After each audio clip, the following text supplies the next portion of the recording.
In this video, we're going to talk about 7 common mistakes that new and inexperienced wedding photographers make so that you can avoid them on your journey to becoming a wedding photographer.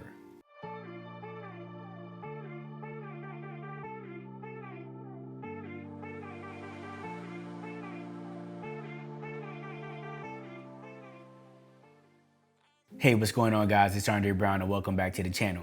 And in today's video, we're going to be talking about some common mistakes that I've seen over my past 8 years as a wedding photographer that I see a lot of new and inexperienced wedding photographers making.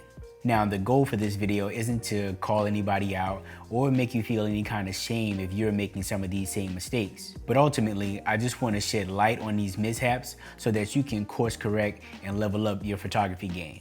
The first mistake that I see quite often is photographers not having the right gear. Now, I understand that not everybody can afford to go buy the biggest and best gear right out of the gate, and I'm not asking you to do so.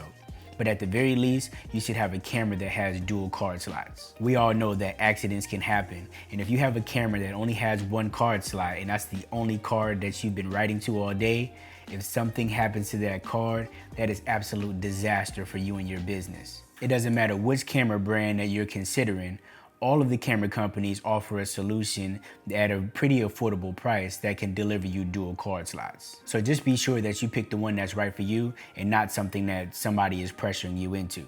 Aside from the camera, you also need to have proper lenses. Personally, I don't think that it matters whether you buy the lens new or used because I've done both in my career. But at the end of the day, you want to be sure that you have a decent range of focal lengths to be able to choose from so that you can create quality images for your clients.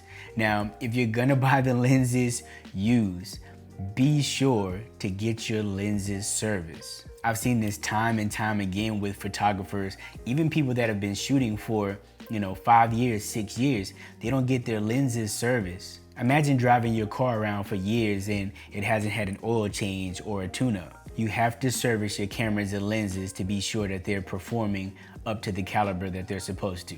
Additionally, when it comes to gear, you need to have some sort of lighting. I've seen a lot of people show up to weddings with one camera and one lens that opens up to 1.2 or 1.8, and that's just not gonna cut it. At the very least, you need to have some sort of speed light that you can put on top of your camera and bounce into your subjects just in case you're in a situation where you need light and the available light isn't enough. And most important, when it comes to your gear, you need to have backups. You shouldn't show up to a wedding with one camera, with one lens, and one light.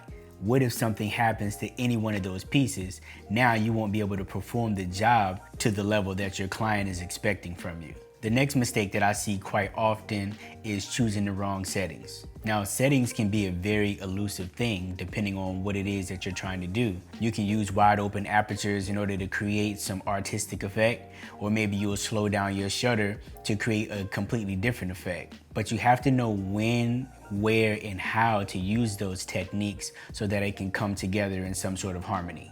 Don't shoot a 70-200 at 200 at a 50th of a second on the shutter.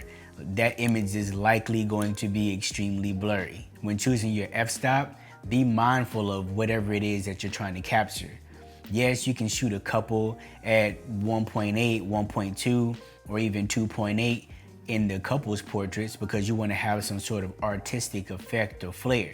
But be sure that when you switch over to something like group shots, that you change your aperture accordingly. Can you shoot your group photos at 1.2 or 1.8? Yep, but it doesn't mean that you should either.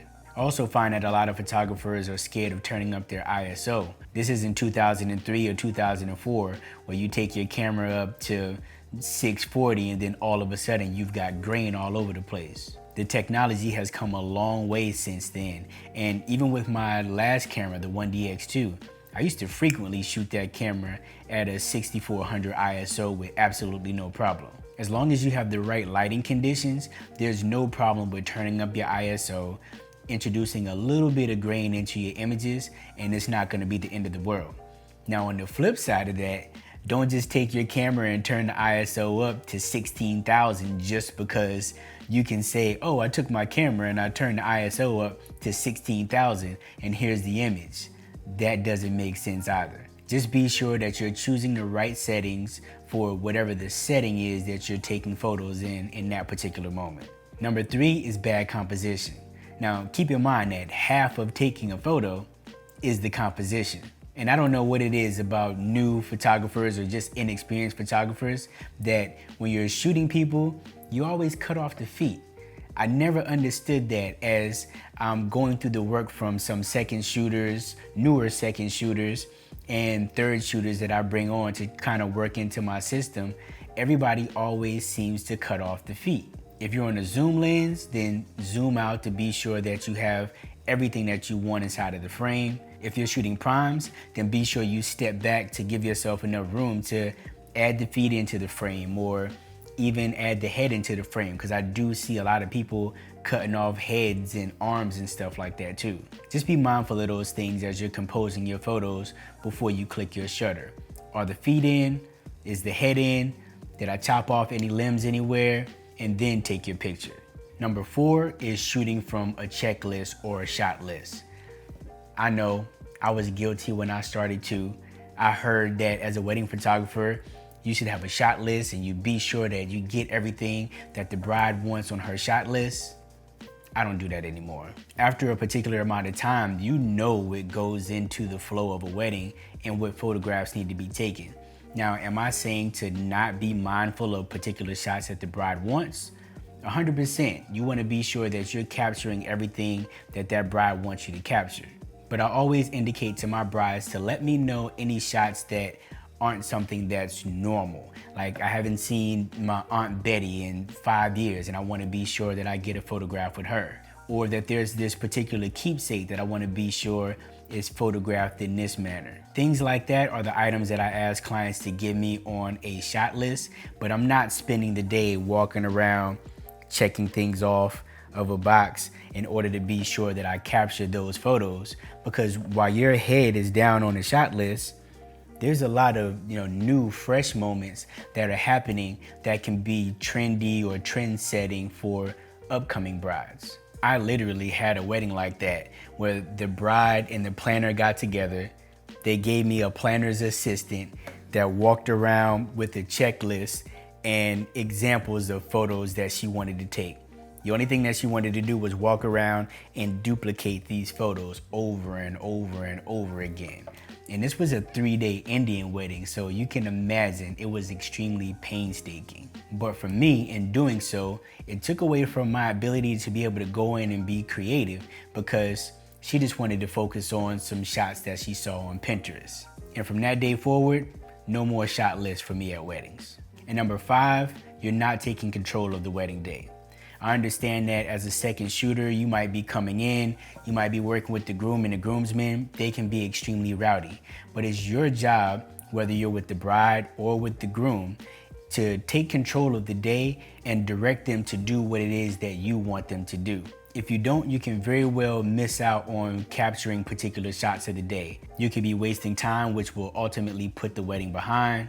And you miss out on your opportunity to be able to get whatever creative shots that you wanted to get for yourself. Now, I understand that some of you may have come in with the philosophy, or maybe you still have the philosophy that I just want to be a fly on the wall and kind of pick off shots here and there and be able to be photojournalistic.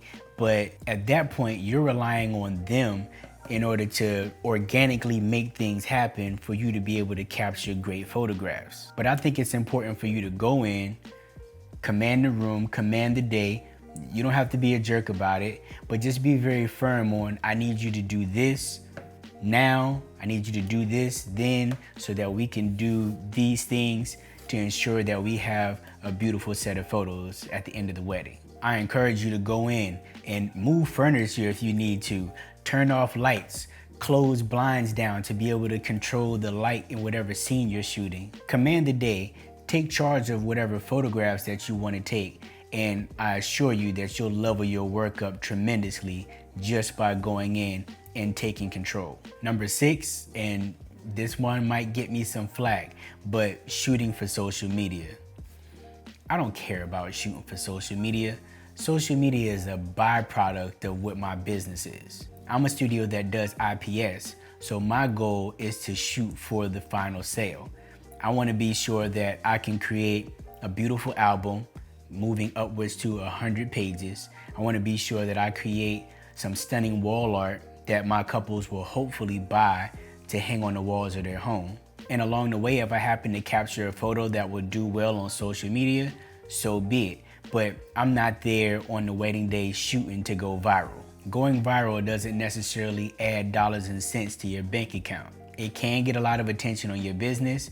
It can add more inquiries to your business, but it doesn't necessarily correlate to dollars and cents. That wall portrait, that's money in the bank. The album, more money in the bank.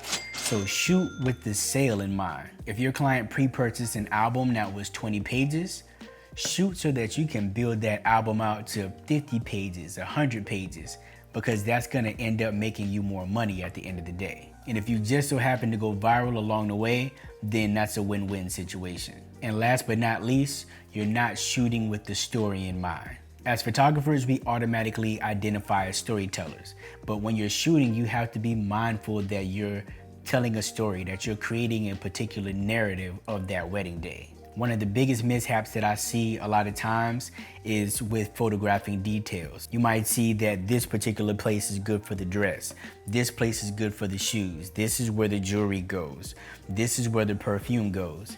But when you have to put all of those items together in an album or a gallery later on, there's no cohesion in the way that it looks together. The majority of the images that you take on a wedding day needs to flow together in harmony.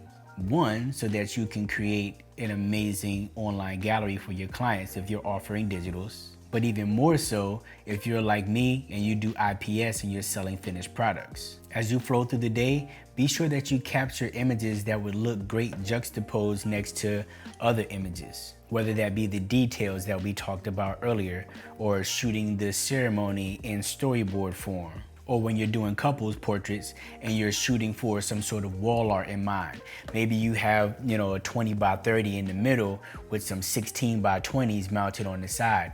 Be mindful of these things while you're shooting so that you can create harmony in your overall gallery. Now, I think that about wraps it up for this video, and hopefully it's shed a little bit of light on some mistakes that you may or may not be making during a wedding day. But I promise you, if you shoot and you keep these things in mind, you'll instantly be able to level up your work over your competition. So if you have any questions for me, be sure that you drop them down in the comments. And if you haven't already, I invite you to join my private Facebook group, and you can ask me any photography questions you would like there. And as always, if you enjoyed this content, I invite you to like this video, subscribe to the channel, and come back and check me out in the next one.